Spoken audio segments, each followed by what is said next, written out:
Right breaking news చూస్తున్నాం. ఒక రచయిత ఒక మాట అన్నాడు, కంటే కూతుర్నే కనాలి, కన్నా సరే తన్ని రాజులా పెంచాలి అని చెప్పి అన్న మాటలన్నీ కూడా తిరగరాసింది ఈ కూతురు. వికారాబాద్ జిల్లాలో జరిగిన ఈ దారుణమైన ఘటన కనుక చూసుకున్నట్లయితే అసలు నువ్వు కూతురువేనా అన్నట్టు చీ కొడతారు ప్రజలు. ముఖ్యంగా ఏం జరిగింది ఏంటనేది ఒకసారి చూద్దాం. వికారాబాద్ జిల్లాలోని ఇంట్లో ఉన్న చిన్న కూతురికి పెళ్లి చూపులు చూడడంతో వెంటనే తన తల్లిదండ్రుల్ని ఏదైనా చేయాలి అని ఆమె చేసిన ప్రయత్నం ఏదైతే ఉందో అందరినీ కూడా కంగుపరిచేలా చేసింది. ముఖ్యంగా ఇన్స్టాగ్రామ్లో పరిచయమైన ప్రియుడి కోసం ఇటు తల్లిదండ్రులు పెళ్లి చూపులు చూస్తున్నారు అని తెలిసి తల్లిదండ్రుల్ని ఎలా అయినా మట్టు పెట్టాలి అని చెప్పి తల్లిదండ్రులకి ఇంజెక్షన్ ఇచ్చి మరీ చంపింది ఈ కన్న కూతురు. ఇంట్లో చిన్న కూతురు, మళ్ళీ అంటే ఇటు కొడుకు ముగ్గురు కూతుర్లు ఉన్నట్టు కూడా తెలుస్తోంది. ఇంట్లో చాలా చిన్న కూతురు అంటే అల్లారు ముద్దుగా పెంచుకుంటూ ఉంటారు ఆ తల్లిదండ్రులు. దట్టు ఈ అమ్మాయి నర్సుగా కూడా పనిచేస్తుంది ప్రభుత్వ హాస్పిటల్లోని.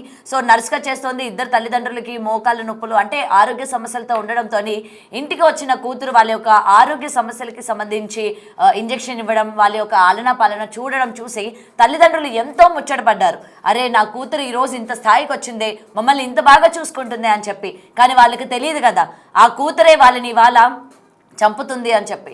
సో ఇదే ప్రేమ, దీన్ని అడ్డం పెట్టుకొని ఇన్స్టాగ్రామ్లో పరిచయమైన ప్రియుడి కోసం తల్లిదండ్రులు అడ్డంగా ఉన్నారు అని చెప్పి సాయంత్రం పూట వాళ్ళకి ఇంజెక్షన్ ఇస్తున్నట్టు ఇచ్చి అందులోని పాయిజన్ లాంటిది కలిపి ఇద్దరికి కూడా ఇచ్చి నైట్ తల్లిదండ్రులు ఇద్దరు కూడా స్పృహ తప్పి తెల్లవారుజాము చనిపోయారు. అయితే ఇక్కడ ఒక స్టోరీ కూడా అల్లిందనమాట. ఇద్దరు అంటే అప్పుల బాధతోని వీళ్ళిద్దరూ సూసైడ్ చేసుకుంటున్నట్టు కుటుంబ సభ్యులు అలాగే ఊర్లో ఉన్న వాళ్ళందరినీ కూడా నమ్మించే ప్రయత్నం చేసింది. వెంటనే కుటుంబ సభ్యుల్లోని వాళ్ళ సొంత బావ ఎవరైతే ఉన్నారో తనకి అనుమానం రావడంతో వెంటనే పోలీసులకి ఫిర్యాదు చేయడం కూడా జరిగింది. అయితే పోస్ట్ మార్టం నిమిత్తంలోని అసలు నిజాలు బయటపడ్డాయి. అసలు ఎందుకు వీళ్ళు అప్పుల బాధతో చనిపోయారా లేకపోతే ఎలా చనిపోయారు అని చెప్పి విచారించిన తర్వాత అసలు నిజాలు బయటపడ్డాయి. వెంటనే ఈ అమ్మాయిని పోలీసులు విచారించగా నిజాన్ని ఒప్పుకుంది. ఇన్స్టాగ్రామ్లో పరిచయమైన తన ప్రియుడి కోసం తనని పెళ్లి చేసుకోవాలన్న వ్యామోహంతోనే ఇటు తల్లిదండ్రులు అడ్డొస్తున్నారని, రేపొద్దున పెళ్లికి ఒప్పుకోరు అని చెప్పి వాళ్ళని ఇంత నమ్మించి చంపడం అన్నది ఎంత దౌర్భాగ్యమో ఈరోజు మనకి ఈ ఘటన చూస్తుంటే అనిపిస్తోంది. ఇంట్లో ఎంతో అల్లారు ముద్దుగా ఆడపిల్లల్ని పెంచుకొని వాళ్ళొక ఉన్నత చదువులు చదివించి వాళ్ళొక ఉద్యోగాల్లో రాణించిన తర్వాత వాళ్ళు మనకి ఏదో చేస్తారులే అనుకుంటుంటే ఏదో చేస్తున్న పరిస్థితులు మనం చూస్తూ ఉన్నాం. నిజంగా ఇలాంటి వాళ్ళని చూసినప్పుడే కదా మనకు అనిపిస్తూ ఉంటుంది, అసలు వీళ్ళు ఆడపిల్లలేనా, అసలు వీళ్ళు కూతురులేనా, కనీసం తల్లిదండ్రుల మీద ప్రేమ లేకపోయినా పర్వాలేదు, ఇలా కనీసం జాలి కూడా లేకుండా ఎలా వ్యవహరిస్తున్నారు అనేది కొంచెం కూడా ఆలోచించకుండా చేస్తున్న పరిస్థితి కనిపిస్తోంది. ముఖ్యంగా మనం ఆ తల్లిదండ్రులకు సంబంధించిన ఫొటోస్ మనం చూడొచ్చు. ఆ విజువల్స్లోని ఎంత అమాయకుల్లాగా ఉన్నారు. అసలు పొద్దున్న లేచినప్పటి నుంచి వాళ్ళ జీవనాధారం చూసుకుంటూ ఎంతో కష్టపడి ముగ్గురు ఆడపిల్లల్ని పెంచి పోషించి ఈరోజు ఇలాంటి పరిస్థితి వస్తుందని చెప్పి కలలో కూడా ఊహించుంటారు ఆ తల్లిదండ్రులు. ఇన్స్టాగ్రామ్ పరిచయాలు ఈ మధ్యకాలంలో మనం చూస్తూ ఉన్నాం. లవ్ అన్న పేరు పెట్టుకొని ఇటు ఇన్స్టాగ్రామ్, ఫేస్బుక్, ట్విట్టర్లో పరిచయం అవుతూ 2 నెలలు 3 నెలల పరిచయానికి ఇటు భర్తల్ని చంపుతున్న పరిస్థితులు ఉన్నాయి, భార్యల్ని చంపుతున్న పరిస్థితులు ఉన్నాయి, ఇంకా లేటెస్ట్గా తల్లిదండ్రులను కూడా చంపేస్తూ ఉన్నారు. పోనీ ఇంట్లో ఏమైనా అమ్మాయి పెళ్లి విషయానికి లేకపోతే ప్రేమ విషయానికి సంబంధించి విషయం చెప్పిందా అంటే అది లేదు. మరి తల్లిదండ్రులు ఒప్పుకుంటారో లేదో తెలియదు. మరి ఇలాంటి సొంత డెసిషన్స్ తీసుకొని చదివించిన చదువుతోనే ఆ నర్సయ్యి ఆ చదువుతోనే ఈ విధంగా ఉపయోగించుకొని తల్లిదండ్రులు ఏ విధంగా చంపిందో నిజంగా ఈ విషయం తెలిసిన తర్వాత ఇటు కుటుంబ సభ్యులు తర్వాత ఊర్లో ఉన్న వాళ్ళందరూ కూడా చీ కొడుతున్న పరిస్థితి కనిపిస్తుంది. అమ్మాయి ఫోటో కూడా మనం చూస్తున్నాం కదా విజువల్స్లోని, ఏం తెలియని అమాయకురాల్లాగా కనిపిస్తుంది. కానీ ఈరోజు తల్లిదండ్రులనే చంపే స్థాయికి ఎదిగారంటే ఇలాంటి వాళ్ళని ఏం చేయాలి, డిపార్ట్మెంట్ ఎటువంటి చర్యలు తీసుకుంటే మంచిది అని చెప్పి కూడా చాలామంది వాళ్ళ భయపడుతున్న పరిస్థితి కనిపిస్తుంది. ఇలాంటి ఇన్సిడెంట్స్ చూసిన తర్వాత వాళ్ళ ఇళ్లలో కూతుర్లు నర్సులు అయినప్పటికీ, డాక్టర్లు అయినప్పటికీ, లేకపోతే ఇతర ఫీల్డ్లో ఉన్నప్పటికీ వాళ్ళ చేత మనం బాగు చేయించుకుందాం అన్నా కూడా వణుకు పుట్టేటట్టు చేస్తున్నాయి ఇలాంటి ఘటనలు చూస్తున్నట్లయితే. సో దీనికి సంబంధించి అసలు పోలీసులు ఏం చెప్తున్నారు, విచారణలోని మహిళ ఏం చెప్పింది, అసలు తల్లిదండ్రులకి ప్రేమ పెళ్లి గురించి ఏమైనా చెప్పిందా, అసలు ఇంత ఘాతకానికి పాల్పడడానికి ఇటు తన ప్రియుడి హ్యాండ్ ఏమైనా ఉందా, అంటే ప్రియుడు ఏమైనా చెప్పాడా, ఈ విధంగా తల్లిదండ్రులు చంపేసి మనిద్దరం పెళ్లి చేసుకుందాం హ్యాపీగా ఉందాం అని ఏమైనా చెప్పారా, కుటుంబ సభ్యులకి అసలు ఎప్పుడు అనుమానాలు వచ్చాయి, పోలీసుల మాటలు విందాం.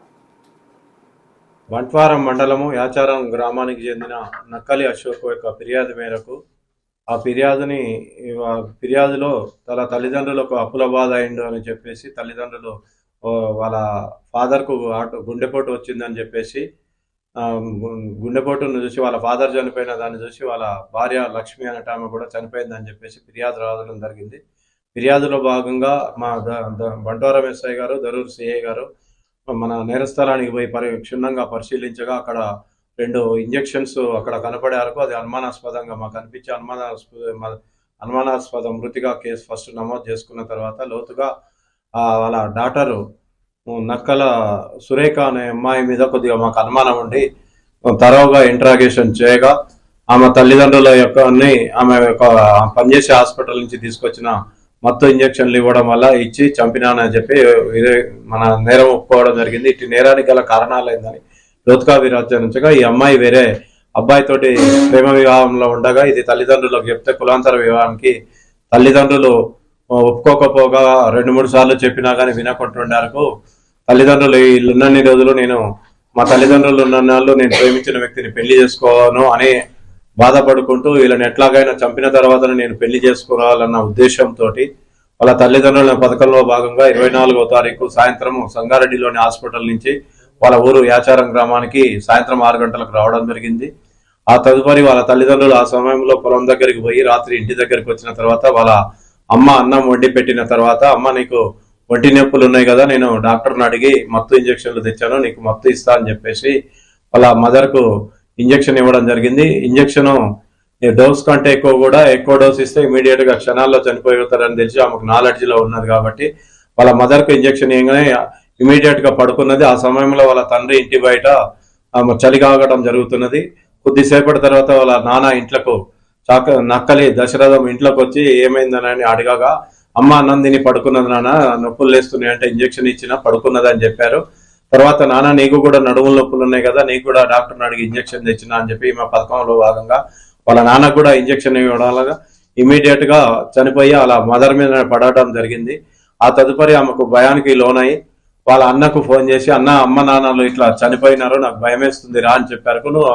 వాళ్ళ అన్న వచ్చి చూసిన తర్వాత వాళ్ళ చుట్టుపక్కల వాళ్ళందరూ కూడా వచ్చి మర్పల్లి హాస్పిటల్ తీసుకుపోయారు. అక్కడ చనిపోయినారు అని తెలిసింది.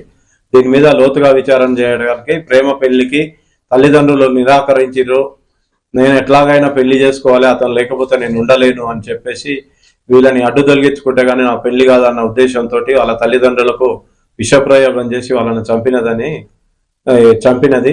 ఈ కేసులో త్వరతరిగా 3వ రోజే కేసుని డిటెక్ట్ చేసిన మా దరూర్ సిఐ గారికి మరియు బంటవరం ఎస్ఐ మా సిబ్బంది అందరికి కూడా వికారాబాద్ మా సబ్ డివిజన్ తరఫున అందరికీ కూడా కృతజ్ఞతలు.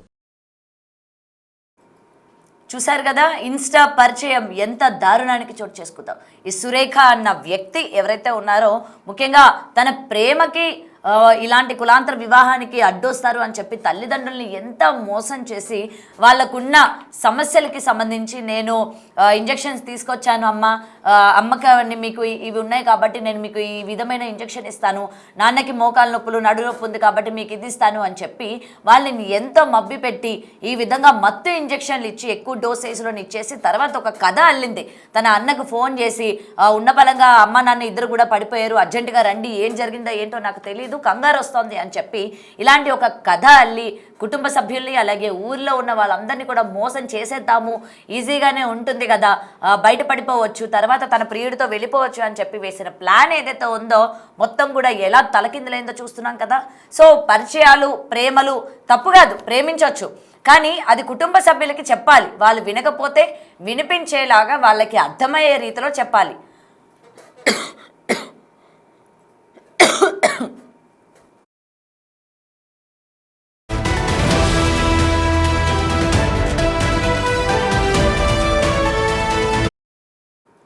సో వాళ్ళకి అర్థమయ్యే రీతిలో చెప్పాలి. వినకపోతే అయితే అక్కడి నుంచి వెళ్ళిపోవడం చేయాలి, కానీ ఈ విధంగా తల్లిదండ్రులను చంపడం ఏంటి? ఇలాంటి ఘటనలు చూసిన తర్వాత నిజంగా ఆడపిల్లని పెంచాలన్నా లేకపోతే ఆడపిల్లని చదివించాలన్నా, ముఖ్యంగా అందరి గురించి కాదు, ఇలాంటి వాళ్ళ గురించి ఇవాళ వాళ్ళు ఏం చదువుకుంటున్నారో లేకపోతే ఎంతో కష్టపడి ఇంత ఉన్నత చదువులు చదివించి ఉద్యోగాలు చేసుకొని మాకేదో చేస్తారు, మమ్మల్ని ఉద్ధరిస్తారు అనుకుంటున్న వాళ్ళు ఈ విధంగా ఉద్ధరిస్తుంటే తల్లిదండ్రులు ఇంకెక్కడ భయపడకుండా ఉంటారు చెప్పండి. నిజంగా ఇది కేవలం సురేఖ అనే కాదు, ప్రతి ఒక్క ఆడపిల్ల తెలుసుకోవాలి. కేవలం చంపడం, దాని నుంచి మనం ఎలా అయినా తప్పించేసుకోవచ్చు అని ఏదైతే ప్లాన్లు వేస్తూ ఉంటారో డిపార్ట్మెంట్స్ అవన్నీ ఈజీగా వదిలేవమ్మా మిమ్మల్ని. ఎక్కడైనా సరే ఒక చిన్న లూప్ హోల్ దొరికితే మీ భవిష్యత్తు ఏ విధంగా ఉంటుందో మీకు కళ్ళకు అప్పచెప్పినట్టు క్లియర్గా చూపిస్తారు.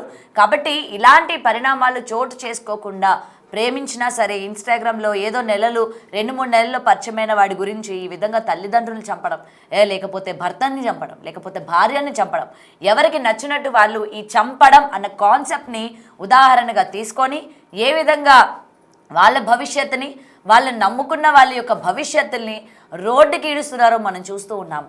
ఇవాళ ఈ ఘటన చూసిన తర్వాత ప్రతి ఒక్కరు కూడా నేర్చుకోవాలి, ఈ విధంగా ఉండకూడదు అని నేర్చుకోవాలి. అంతేగాని మనం ఎలా చేయాలి, మన చదువుని మన ఉద్యోగాన్ని ఇలా మనం యూజ్ చేసుకోవచ్చా అని కాకుండా మనం ఎలా ఉండాలి అని చెప్పి ఇలాంటి ఘటనలు చూసినప్పుడు నిజంగా మనకు అనిపిస్తూ ఉంటుంది. సో పోలీసులు ఆల్రెడీ దర్యాప్తు చేస్తూ ఉన్నారు, మొత్తం నిజాలన్నీ కూడా బయట పెట్టడం కూడా జరిగింది. మరి ఇన్స్టాగ్రామ్లో పరిచయమైన ఆ అబ్బాయి ఎవరు, ఆ అబ్బాయి హ్యాండ్ ఏమైనా ఉందా, ఆ అబ్బాయికి నేను ఈ విధంగా తల్లిదండ్రులు చంపుతాను అని చెప్పి ఏమైనా హింట్ ఇచ్చిందా, ఏమైనా చెప్పిందా, లేకపోతే ఆ అబ్బాయి ఏమైనా ప్రలోభించాడా అన్న వివరాలు కూడా ఇంకా దర్యాప్తు చేయాల్సింది.